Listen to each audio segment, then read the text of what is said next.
امروز ما توی کارگاه نیاز پیدا کردیم به یک تکه مقوایی که یه مقداری تیره تر از این باشه. موجودی کاغذ من همین بود و به زردی میزنه.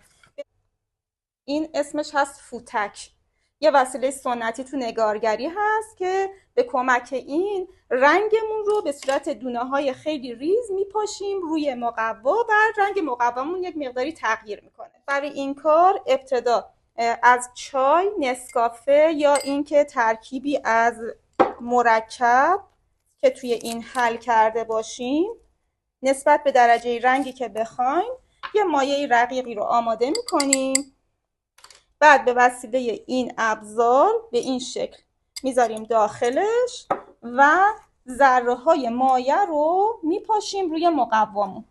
ببینید بنابراین که شما چه زاویه‌ای بگیرید، چه ارتفاعی داشته باشید، چه فاصله‌ای از مقواتون فوتک رو انجام بدید، این دونه ها ریزتر، درشتر، غلیظتر و رقیق‌تر. نمونه میزنم شما ببینید چجوری میشه با این کار کرد.